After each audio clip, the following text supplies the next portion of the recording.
आइए सभी लोग एक बार गायत्री मंत्र बोलेंगे और फिर थोड़ी सी चर्चा करेंगे। ओम भूर्भुवः स्वः तत्सवितुर्वरेण्यं भर्गो देवस्य धीमहि धियो यो नः प्रचोदयात्।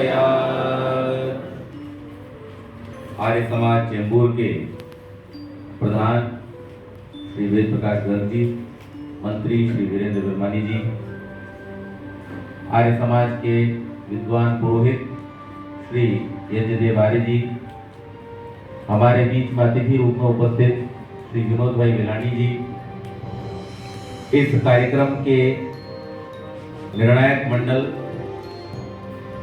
आगंतुक महानुभाव, वंदनीय मातृशक्ति और प्यारे बच्चों, मैं अपनी बात शुरू करूं उससे पहले आपसे कुछ कहना चाहता हूं और आप ध्यान से सुनिए। कोई प्रभु भक्त है तो विद्वान नहीं, कोई विद्वान है तो योगी नहीं, कोई योगी है तो सुधारक नहीं, और कोई सुधारक है तो दिलेर नहीं, कोई दिलेर है तो ब्रह्मचारी नहीं, कोई ब्रह्मचारी है तो वक्ता नहीं, कोई वक्ता है तो लेखक नहीं, लेखक है तो सदाचारी नहीं, सदाचारी है तो परोपकारी नहीं, परोपकारी है तो कर्मठ नहीं, कर्मठ है तो त्यागी नहीं, त्यागी है तो देशभक्त नहीं, देशभक्त है तो वेदभक्त नहीं, वेदभक्त है तो उदार नहीं, उदार है तो शुद्धाहारी नहीं, शुद्धाहारी है तो योद्धा नहीं, योद्धा है तो सरल नहीं, सरल है तो सुंदर नहीं, सुंदर है तो बलिष्ठ नहीं, बलिष्ठ है तो दयालु नहीं, और दयालु है तो संयमी नहीं। लेकिन ये सारे के सारे गुण अगर आप किसी एक व्यक्ति में देखना चाहते हैं तो उसका नाम है महर्षि दयानंद सरस्वती। आज मेरा मन बड़ा प्रसन्न है और मैं आपको सच बताऊं तो पहले तो मैं अपने बचपन में गया आप सब बच्चों को यहाँ देख करके, क्योंकि हम जब छोटे छोटे थे तो हमारे पिताजी हमें मंच पर बिठा दिया करते थे, वाक प्रतियोगिताओं में, भाषण प्रतियोगिताओं में हम भाग लिया करते थे, अपने विद्यालय के लिए बहुत सारी शील्ड उठाकर लाया करते थे। और उससे भी पूर्व चला गया जब आप लोगों ने बोलना शुरू किया, उस युग में आपने मुझे पहुंचाया जहां पर महर्षि दयानंद की सभाओं में colonel Olcott, madam Blavatsky, sir Syed Ahmed Khan, doctor Rahim Khan और इस प्रकार के अनेक मतावलंबी लोग आया करते थे, ऋषि दयानंद के उपदेशों को सुना करते थे और सुनकर के अपने जीवन में धारण किया करते थे। कुछ बच्चों ने यहाँ पर कहा कि महर्षि दयानंद ने हिंदू धर्म के सुधार के लिए कार्य किया। तो बच्चों, इससे आपके रिजल्ट पे कोई फर्क नहीं पड़ेगा, लेकिन आपके ऊपर इसका फर्क पड़ना चाहिए। इसलिए मैं बताना चाहता हूं कि महर्षि दयानंद ने हिंदू धर्म के सुधार के लिए केवल कार्य नहीं किया, उन्होंने संपूर्ण मानवता के कल्याण के लिए उपदेश दिया। और इसीलिए निर्विवाद रूप से, चाहे वो हिंदू धर्म को मानने वाले लोग हों, चाहे इस्लाम को मानने वाले लोग हों, चाहे ईसाईयत को मानने वाले लोग हों, हर व्यक्ति ने उनके कथन का, उनके उपदेश का और उनकी शैली का सम्मान किया। ऋषि दयानंद एक ऐसे व्यक्ति थे जिन्होंने अपने जीवन में कभी भी किसी का अहित हो ऐसा कार्य करने का विचार अपने मन में नहीं लाया। वो यही चाहते थे, जैसा आप में से कुछ बच्चों ने कहा, कि अहिंसा के द्वारा, प्रेम के द्वारा, सदाचार के द्वारा, समर्पण के द्वारा और संपूर्ण मानवता के प्रति सद्भाव के द्वारा ही हम अपने जीवन में उन्नति को प्राप्त कर सकते हैं और वास्तविक उन्नति को प्राप्त कर सकते हैं। बच्चों, मुझे एक बात बतलाओ, जब आपको कोई व्यक्ति कुछ देता है तो आप उसको क्या बोलते हो? थैंक यू बोलते हो।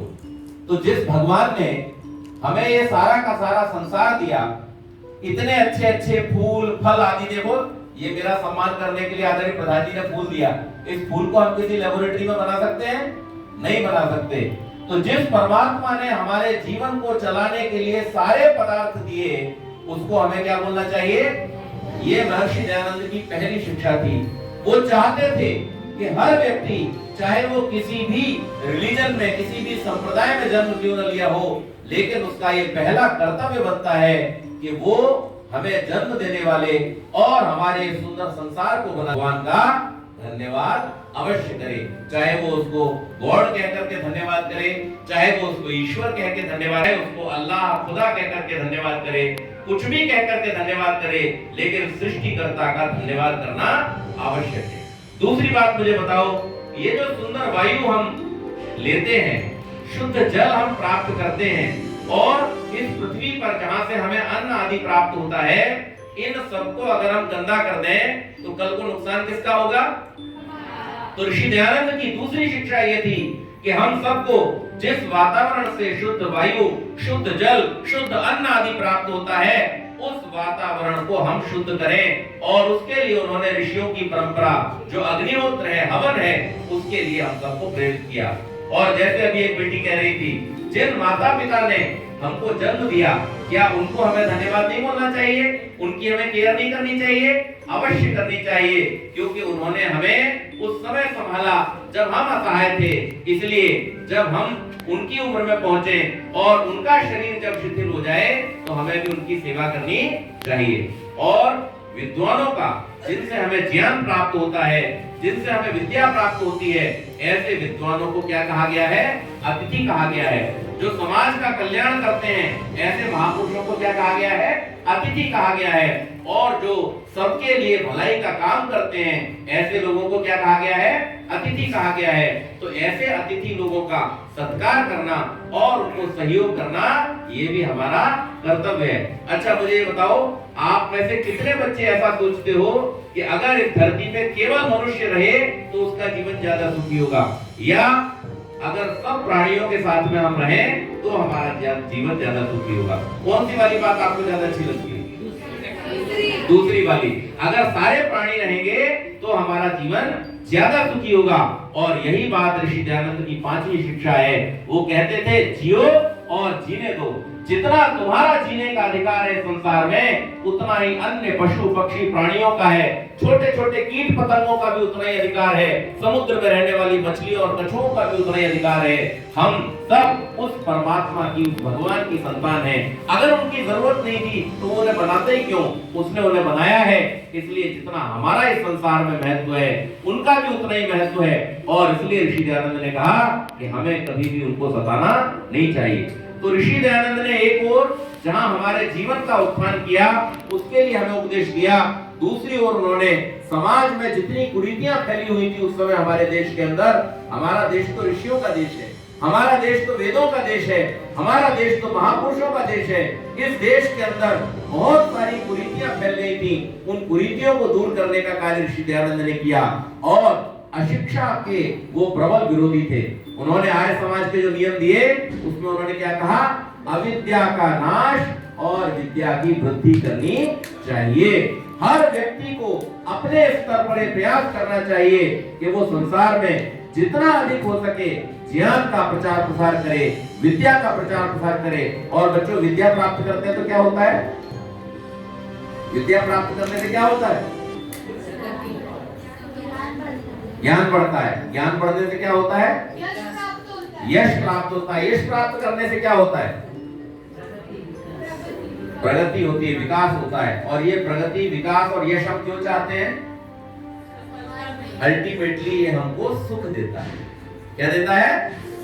सुख देता है। यही तो हमारे जीवन का लक्ष्य है। हमारी सुबह से लेकर शाम तक, जन्म से लेकर मृत्यु तक जितनी भी यात्रा है, उस पूरी यात्रा का एकमात्र लक्ष्य है कि हम सुखी हों और हम सबको सुखी करें। और उसका जो सबसे सशक्त साधन है वो क्या है?